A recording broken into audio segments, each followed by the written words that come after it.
23 मार्च 1931 भगत सिंह राजगुरु सुखदेव को शाम के वक्त लाहौर के सेंट्रल जेल में ले जाया जाता है, जहां उन तीनों को 7:33 पर फांसी दे दी जाती है और फिर उनकी डेड बॉडी को काटकर केरोसिन ऑयल छिड़क कर जला दिया जाता है। फिर आधे जले बॉडी को सतलज नदी में फेंक दिया जाता है। आखिर क्यों उनकी डेड बॉडी को काट कर फेंक दिया गया था? क्या भगत सिंह एक टेररिस्ट थे या फिर एक हीरो थे? भगत सिंह ने नेशनल असेंबली पर क्यों बम फेंका था? कैसे भगत सिंह ने पूरी ब्रिटिश गवर्नमेंट को हिला कर रख दिया था? भगत सिंह को कहां दफनाया गया है? आइए जानते हैं इन सब सवालों के आंसर्स आज की इस वीडियो में।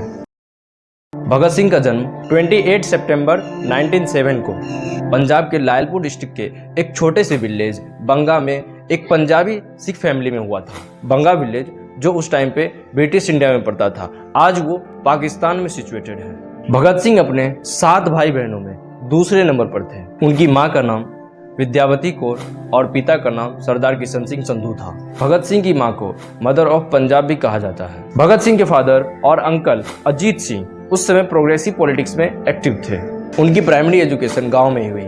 कुछ सालों तक पढ़ने के बाद भगत सिंह को लाहौर के दयानंद एंग्लो वैदिक जिस स्कूल को आर्य समाज के थ्रू ऑपरेट किया जा रहा था, उस स्कूल में उनको एडमिशन दिलाया गया। कहा जाता है कि भगत सिंह पढ़ने में इतने तेज थे कि उन्होंने अपने स्कूल टाइम में ही 50 से भी ज्यादा बुकें पढ़ डाली थी। ये बुक उनके स्कूल के सिलेबस से डिफरेंट थी। इनको पॉलिटिकल रिफॉर्म, सोशल रिफॉर्म और इकोनॉमिक रिजीम पर लिखी हुई बुक पढ़ने का बहुत ज्यादा शौक था। भगत सिंह स्कूल टाइम से ही अपना आइडियल करतार सिंह सराभा को मानते थे। करतार सिंह सराभा गदर पार्टी जो 1913 में एस्टेब्लिश हुई थी, उनके फाउंडिंग मेंबरों में से एक थे, जिन्हें अंग्रेजों ने महज 19 साल की उम्र में फांसी दे दी थी। भगत सिंह के अंदर बचपन से ही आज़ादी की इमोशंस घर कर चुकी थी। जहां भी आज़ादी की बातें होती थी, चाहे वो कोई मीटिंग हो या कोई प्रोटेस्ट हो, वहां भगत सिंह चले जाते थे। इसी बीच 13 अप्रैल 1919 को जलियांवाला बाग इंसिडेंट हो गया। जब ये खबर भगत सिंह तक पहुंची तो बहुत ही दुखी हुए। तभी ठान ली कि इन ब्रिटिशर्स से आज़ादी दिलानी है हमें लोगों को। फिर कुछ दिनों बाद 1920 के आसपास गांधी जी एक मूवमेंट चला रहे थे, नॉन कोऑपरेशन मूवमेंट। इस मूवमेंट में गांधी जी को काफ़ी सपोर्ट मिल रहा था लोगों का। भगत सिंह भी इस मूवमेंट में शामिल हो गए। हालांकि भगत सिंह गांधी जी की आइडियोलॉजी को नहीं मानते थे।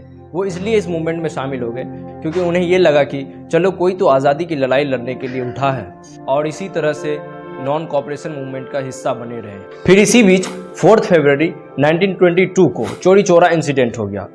चौरी चौरा उत्तर प्रदेश के गोरखपुर में सिचुएटेड एक जगह का नाम है। चौरी चौरा इंसिडेंट होने के कारण 12 फरवरी 1922 को Gandhi ji non cooperation movement पर स्टे लगा देते हैं। जब मूवमेंट खत्म हो जाता है, उसके कुछ दिनों के बाद भगत सिंह आगे की पढ़ाई के लिए लाहौर के नेशनल कॉलेज में एडमिशन ले लेते हैं। ये कॉलेज भगत सिंह के एडमिशन से 2 साल पहले ही लाला लाजपत राय के थ्रू 1921 में एस्टेब्लिश किया गया था। ये कॉलेज इसलिए एस्टेब्लिश किया गया था ताकि कोई भी इंडियन स्टूडेंट ब्रिटिश गवर्नमेंट के सब्सिडी वाले कॉलेज में ना पढ़े। यहाँ उन्होंने कुछ दिनों तक पढ़ाई की। यहीं उन्हें लेनिन, कार्ल मार्क्स जैसे रेवोल्यूशनरीज को पढ़ने का मौका मिला और इतने एक्सपर्ट बन गए कि भगत सिंह खुद आर्टिकल भी लिखने लगे थे। लेकिन इन सब में उनको इंटरेस्ट नहीं था। उनके अंदर आज़ादी की इमोशंस जन्म ले चुकी थी। उन्होंने सोचा कि अब मैं कुछ ऐसा करूं जिससे कि इन ब्रिटिशर्स से अपने देश को मैं आज़ाद करवा सकूं। इसलिए उन्होंने पढ़ाई छोड़ दी और भारत की आज़ादी के लिए एक ऑर्गेनाइजेशन को एस्टेब्लिश किया, जिसका नाम उन्होंने रखा नौजवान भारत सभा। इस ऑर्गेनाइजेशन की हेल्प से भगत सिंह यंगस्टर्स को तैयार कर रहे थे ब्रिटिश गवर्नमेंट के खिलाफ। यंगस्टर्स के ऊपर जो इम्पैक्ट पड़ रहा था भगत सिंह का, उससे ब्रिटिश गवर्नमेंट घबरा रही थी। इसलिए ब्रिटिशर्स ने ये प्लान बनाया कि भगत सिंह को रोका जाए, नहीं तो ये पूरे देश के यूथ को भड़का देगा। 1927 को भगत सिंह को अरेस्ट कर लिया गया। जब भगत सिंह के घर वालों ने ब्रिटिश पुलिस से पूछा कि क्यों अरेस्ट किया गया है, तो जवाब में पुलिस ने कहा अक्टूबर 1926 में जो लाहौर में बम विस्फोट हुआ था उसमें ये भी शामिल थे। घर वालों ने बेल की रिक्वेस्ट की तो ब्रिटिशर्स ने पैसों के बेसिस पे छोड़ने का डिमांड किया। घर वाले एग्री हो गए और 60,000 रुपये देकर बेल करा लिए। अब यहाँ इमेजिन कीजिए उस समय का 60,000 रुपया कितना होगा। न जाने कितने ही जमीनों को बेच करके कलेक्ट किए गए होंगे। जेल से निकलने के बाद भगत सिंह अपने ऑर्गेनाइजेशन नौजवान भारत सभा को फिर से स्ट्रॉन्ग करने लगे। वो वहां पे रुके नहीं, आगे बढ़ते चले गए। इसी बीच उनकी मुलाकात 1928 में दिल्ली में फिरोज शाह कोटला में चंद्रशेखर आजाद से हुई। दोनों रेवोल्यूशनरीज एक दूसरे से मिल गए और एक ऑर्गेनाइजेशन HRA यानी हिंदुस्तान रिपब्लिकन एसोसिएशन जो कि चंद्रशेखर आज़ाद के थ्रू ऑपरेट किया जा रहा था। 1928 में भगत सिंह ने उसमें एक नया वर्ड ऐड किया, सोशलिस्ट, जो कि अब बन चुका था HSRA, यानी हिंदुस्तान सोशलिस्ट रिपब्लिकन एसोसिएशन। इस ऑर्गेनाइजेशन में भगत सिंह ने नौजवान भारत सभा को भी मर्ज कर दिया। इसी बीच 3 फरवरी 1928 को ब्रिटिशर्स के थ्रू एक कमीशन बनाकर ब्रिटेन से इंडिया भेजा जाता है। इस कमीशन का नाम साइमन कमीशन रखा जाता है। इस कमीशन को बनाने का मेन पर्पस ये था कि ये कमीशन इंडिया जाकर के मॉन्टेग्यू चेम्सफोर्ड रिफॉर्म के बारे में इन्वेस्टिगेशन करे। इस कमीशन के टोटल 7 मेंबर थे और सभी ब्रिटिशर्स थे। साइमन कमीशन जब भारत आया तो इसकी खबर लोगों तक पहुंच गई और लोग इस कमीशन के अगेंस्ट प्रोटेस्ट करने के लिए जमा होने लगे। साइमन कमीशन मुंबई होते हुए जब लाहौर आता है तो वहाँ एक बड़ी सी क्राउड उनको काले झंडे दिखाने के लिए खड़ी होती है। इंडियन सिटीजन इसलिए इस कमीशन के अगेंस्ट थे क्योंकि इस कमीशन का कोई भी मेंबर इंडियन सिटीजन नहीं था। इसलिए लोगों को लगा कि ये कमीशन इंडियन सिटीजन के अगेंस्ट है और लोग प्रोटेस्ट करने लगे। इस प्रोटेस्ट को एक senior leader Lala Lajpat Rai lead कर रहे थे। प्रोटेस्टर्स साइमन गो बैक के स्लोगन लगा रहे थे और काले झंडे दिखा रहे थे। तभी वहां ब्रिटिश पुलिस आ जाती है और प्रोटेस्टर्स को हटाने की कोशिश करती है। जब प्रोटेस्टर्स वहां से नहीं हटते हैं तब ब्रिटिश पुलिस का एक एसपी जेम्स एस्कॉट प्रोटेस्टर्स के ऊपर लाठीचार्ज करने का ऑर्डर देता है, जिसके बाद भीड़ में हड़कंप मच जाती है और James escort personally Lala Lajpat Rai के ऊपर लाठीचार्ज करवाता है। इतनी बुरी तरह से उन्हें मारा जाता है कि वो गंभीर रूप से इंजर्ड हो जाते हैं। उन्हें डॉक्टर बेड रेस्ट कर देते हैं। फिर कुछ दिनों में ही लाला लाजपत राय की डेथ हो जाती है। डेथ का रीजन डॉक्टर्स ने उनको लगी लाठी का चोट बताया था। जब भगत सिंह को ये खबर मिली तो वो हताश हो गए और उन्होंने ये कसम खाई कि मैं लाला लाजपत राय की डेथ का बदला लेकर रहूँगा। हालांकि लाला लाजपत राय से भगत सिंह की आइडियोलॉजी नहीं मिलती थी, लेकिन वो उनसे इन्फ्लुएंस थे क्योंकि भगत सिंह ने जिस कॉलेज से पढ़ाई की थी उसके फाउंडर लाला लाजपत राय ही थे, इसलिए वो उनका रिस्पेक्ट करते थे। बदला लेने के लिए भगत सिंह HSRA के सभी मेंबरों के साथ मिलकर एक प्लान करते हैं कि पुलिस स्टेशन के बाहर हम लोग छिपकर वेट करेंगे एसपी जेम्स एस्कॉट का। जैसे ही वो बाहर आएगा उसे गोली मार देंगे। सब कुछ प्लान के अकॉर्डिंग हो रहा था। सबने अपनी अपनी जगह पर पोजीशन ले ली और वेट करने लगे एस्कॉट के बाहर आने का। कुछ देर बाद एक पुलिस ऑफिसर बाहर निकला जिसका नाम जॉन सॉन्डर्स था। वो DSP के रैंक पे पोस्टेड था। भगत सिंह और उनके सभी साथी समझे कि यही जेम्स एस्कॉट है और उस पर ही पहली गोली राजगुरु ने चला दी। फिर भगत सिंह निकल करके आए, उन्होंने भी 3 गोली सॉन्डर्स के ऊपर चला दी। वहीं पर सॉन्डर्स की डेथ हो गई। भगत सिंह राजगुरु वहां से भागने लगते हैं। तभी एक हेड कांस्टेबल चंदन सिंह वहां आ जाता है उन दोनों को पकड़ने के लिए। फिर चंद्रशेखर आजाद बाहर निकलते हैं और चंदन सिंह को बोलते हैं, तुम एक इंडियन हो, मैं तुम्हें मारना नहीं चाहता हूँ, इसलिए तुम चले जाओ।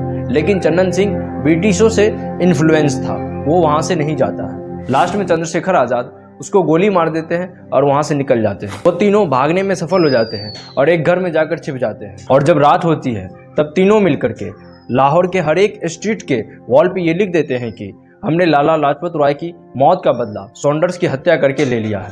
और अगले दिन सुबह में भगत सिंह और राजगुरु भेष बदलकर लाहौर से कोलकाता चले गए और चंद्रशेखर आजाद लाहौर में ही छिप गए। भगत सिंह जब कोलकाता में थे उस टाइम फ्रेंच रेवोल्यूशन चल रहा था। न्यूज़पेपर की हेल्प से उन्होंने फ्रेंच रेवोल्यूशन के बारे में पढ़ा और फिर करंट बुक भी पढ़ने लगे। उन्होंने एक फ्रेंच रेवोल्यूशनरीज ऑगस्टे वैलेंट के बारे में पढ़ा कि ऑगस्टे ने अपनी आवाज़ को गवर्नमेंट तक पहुंचाने के लिए एक लो इंटेंसिटी का बम पेरिस में चैम्बर ऑफ डेप्यूटीज पर फेंका था। इसी से इन्फ्लुएंस होकर भगत सिंह अपने एक फ्रेंड बटुकेश्वर दत्त के साथ मिलकर 8 अप्रैल 1929 को लो इंटेंसिटी का 2 बम तैयार किया और कुछ पर्चे लिखे। इन सब को लेकर नेशनल असेंबली में घुस गए। उस वक्त असेंबली में असेंबली सेशन चल रहा था। दोनों ने बम फेंका जिससे असेंबली में अफरा तफरी मच गई और सारे पर्चे जो लिख कर लाए थे उन्हें भी असेंबली के अंदर फेंक दिया और इनकलाब जिंदाबाद के स्लोगन लगाने लगे। पर्चा जो फेंका था उस पर यह लिखा था कि बहरों को सुनाने के लिए धमाकों की जरूरत होती है। और दोनों इनकलाब जिंदाबाद का स्लोगन लगाते हुए अपने आप को अरेस्ट करवा लेते हैं। अगर भगत सिंह और बटुकेश्वर दत्त वहां से भागना चाहते तो बहुत ही इजीली भाग सकते थे, क्योंकि बॉम्बिंग के कारण असेंबली के अंदर काफी धुआं फैल गया था। लेकिन वो दोनों भागे नहीं, खुद अपने आप को सरेंडर कर दिए। अरेस्ट होने के बाद दिल्ली की कई जेलों में उन दोनों को शिफ्ट किया गया था। फिर कुछ दिनों बाद नेशनल असेंबली बॉम्बिंग केस पर ब्रिटिशर्स के थ्रू ट्रायल चलाया गया, जिसके रिजल्ट के तौर पर 12 जून 1929 को भगत सिंह और बटुकेश्वर दत्त को आजीवन कारावास की सजा सुनाई गई। फिलहाल ये सजा को सॉन्डर्स मर्डर केस के रिजल्ट आने तक टाल दिया गया और उन्हें 2 साल की हिरासत में रखा गया। उनको दिल्ली जेल से सेंट्रल जेल मियावली शिफ्ट कर दिया गया, जहां उन्होंने यूरोपियन और इंडियन प्रिजनर के बीच भेदभाव देखा। इस भेदभाव को खत्म करने के लिए भगत सिंह हंगर स्ट्राइक पर चले गए। उनकी ये डिमांड थी कि इंडियन प्रिजनर को भी पॉलिटिकल प्रिजनर की तरह ट्रीट करो, उन्हें भी अच्छी फैसिलिटीज़ दो, जैसे कि अच्छा खाना, अच्छा कपड़ा, मेडिकल फैसिलिटीज़, टॉयलेट फैसिलिटीज़ और डेली न्यूज़पेपर एक्सेट्रा। इस हंगर स्ट्राइक ने भगत सिंह और उनके साथियों के लिए पब्लिक सपोर्ट में काफ़ी इंक्रीजमेंट करवाया। पब्लिक खुलकर भगत सिंह और उनके साथियों को सपोर्ट कर रही थी। इसमें सबसे बड़ा रोल ट्रिब्यून न्यूज़पेपर का था, जिसने भगत सिंह का परिचय हर एक भारतीय से करवा दिया था। इस स्ट्राइक से भगत सिंह और उनके साथियों को इतनी फेम मिली कि कई पॉलिटिकल लीडर उनके सपोर्ट में आ गए थे। ब्रिटिश गवर्नमेंट हंगर स्ट्राइक को तोड़ने की बहुत कोशिश की, लेकिन तुड़वा नहीं सके। फिर लास्ट में उस वक्त का वायसराय लॉर्ड इरविन ये डिसाइड करता है कि भगत सिंह को रोकने के लिए सॉन्डर्स मर्डर केस का ट्रायल स्टार्ट किया जाए। ये ऑर्डर वो दे देता है। ट्रायल स्टार्ट किया गया। उन पर सॉन्डर्स की मर्डर का एलिगेशन लगाने के अलावा भगत सिंह और 27 प्रिजनर पर जेम्स स्कॉट के मर्डर का प्लान बनाने का भी एलिगेशन लगाया गया। भगत सिंह को कोर्ट में पेशी के लिए जबरदस्ती स्ट्रेचर पर हथकड़ी लगाकर लाया गया। भगत सिंह इसलिए नहीं आ रहे थे क्योंकि उस वक्त भी वो हंगर स्ट्राइक पर थे। हंगर स्ट्राइक के कारण भगत सिंह का वेट 6.5 kg के अप्रॉक्स लॉस हो गया था। कोर्ट में लगातार पेशी चलती रही। इसी बीच हंगर स्ट्राइक पर बैठे एक इंडियन जतिंद्रनाथ दास की डेथ हो गई। वो 63 दिनों से अनशन पर बैठे थे। उनकी डेथ की वजह से भगत सिंह ने 5 अक्टूबर 1929 को 116 दिनों बाद हंगर स्ट्राइक पर स्टे लगा दिया। काफी दिनों तक सुनवाई चलने के बाद जजेज की ट्रिब्यूनल टीम ने सभी एविडेंस की बेसिस पे अपना 300 पेजेस का फैसला सुनाया। कहा कि सॉन्डर्स की हत्या में भगत सिंह, राजगुरु, सुखदेव इन तीनों की भागीदारी थी और फाइनली उन्हें फांसी की सजा सुनाई गई। सजा सुनाने के बाद पूरे लाहौर में धारा 144 लगा दी गई ताकि कोई भी वायलेंस न हो जाए। भगत सिंह को बचाने की अपील प्रिवी काउंसिल में की गई थी। भगत सिंह पहले इस अपील के अगेंस्ट थे, फिर इस बेसिस पर तैयार हो गए कि इस अपील से ब्रिटेन में हमारा ऑर्गेनाइजेशन HSRA पॉपुलर होगा, लेकिन प्रिवी काउंसिल ने इस अपील को रिजेक्ट कर दिया। फिर बहुत से लीडरों ने भगत सिंह की फांसी रोकी जाए की अपील की, लेकिन सबकी अपील को रिजेक्ट कर दिया गया। भगत सिंह, राजगुरु, सुखदेव तीनों को फांसी देने का दिन कोर्ट ने 24 मार्च सुनाया था, लेकिन फांसी एक दिन पहले ही 23 मार्च को शाम के 7:33 पर दे दी गई। एक दिन पहले इसलिए फांसी दी गई थी क्योंकि ब्रिटिश गवर्नमेंट भगत सिंह की पॉपुलैरिटी से घबराई हुई थी। उन्हें ये डर था कि अगर फांसी 24 मार्च को दी गई तो वायलेंस हो जाएगा, क्योंकि पूरा देश जान चुका था कि फांसी 24 मार्च को दी जाएगी। भगत सिंह के पास जब जेलर गया उनकी फांसी की खबर देने, तो उन्होंने देखा कि वो बुक पढ़ रहे थे। जेलर ने कहा, आज तुम्हें फांसी दी जाएगी, तुम्हारी कोई आखिरी विश है, बताओ। तो भगत सिंह ने कहा, तुम देख नहीं रहे एक रेवोल्यूशनरी दूसरे रेवोल्यूशनरी से मिल रहा है, और कहा मैं ये बुक पूरा पढ़ना चाहता हूँ, और पढ़ने लगे। कुछ देर बाद जब पढ़ा हो गया तो बुक को छत की ओर फेंका और बोले चलो अब। वो जो बुक पढ़ रहे थे उसका नाम रेमिनिसेंस ऑफ लेनिन था, जो लेनिन के लाइफ के ऊपर लिखी गई थी।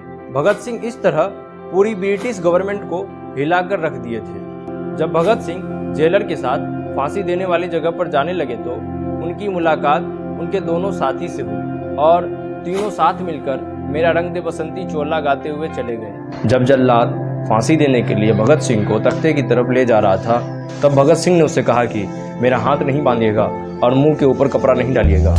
तो जल्लाद ने कहा, सर मुंह के ऊपर कपड़ा डालना ही पड़ेगा। फिर फाइनली तीनों को फांसी दे दी गई। जब वो तीनों की डेथ हो गई तब भी ब्रिटिश गवर्नमेंट उनसे इतनी घबराई हुई थी कि उनकी डेड बॉडी को उनकी फैमिली के हवाले नहीं किया, बल्कि बॉडी को काट कर बोरियों में भरकर फिरोजपुर की ओर ले गया और केरोसिन ऑयल छिड़क कर आग लगा दिया। जब आग तेज भड़क गई तो गांव वालों ने देखा तो वो लोग आए। जब गांव वालों को आता देखा अंग्रेजों ने तो जल्दी जल्दी में उनके आधे जली बॉडी को सतलज नदी में फेंक दिया। जब गांव वाले पास आए तो उनके बॉडी के टुकड़ों को इकट्ठा किया और रिलीजियन के अकॉर्डिंग उनका अंतिम संस्कार किया। भगत सिंह की मौत के बाद सुभाष चंद्र बोस ने कहा था भगत सिंह युवाओं में नए जागृति के प्रतीक बन गए थे। लेकिन आज भी भगत सिंह के साथ वैसा ही बिहेव किया जा रहा है जैसा अंग्रेजों ने किया था। जिसे हीरो मानना चाहिए उसे आज के कुछ गिरे हुए लोग टेररिस्ट कहते हैं। जिसने 23 साल की उम्र में अपना सब कुछ न्यौछावर कर दिया, उन्हें जो लोग टेररिस्ट कहते हैं, ऐसा कहने वालों को शर्म आनी चाहिए। वो एक रियल हीरो थे इस देश के, जिसके बारे में पंडित नेहरू ने कहा था कि भगत सिंह एक साफ सुथरे योद्धा थे जिन्होंने खुले मैदान में अपने दुश्मनों का सामना किया। लेकिन आज भी ये हाल है आज़ाद भारत का कि जिसने अपनी जिंदगी लुटा दी इस देश के लिए, आज तक भारत रत्न नहीं दिया गया उन्हें। ये अवार्ड तो बहुत दूर की बात है, उन्हें ऑफिशियली शहीद का भी दर्जा नहीं दिया गया है आज तक। जो लोग डिजर्विंग हैं उन्हें नहीं दिया जा रहा है और जो लोग एलिजिबल भी नहीं है उन्हें दिया जा रहा है। आज के इस वीडियो के माध्यम से हम और आप ये डिमांड करते हैं कि भगत सिंह को ऑफिशियली शहीद डिक्लेयर किया जाए और उन्हें भारत रत्न अवार्ड दिया जाए।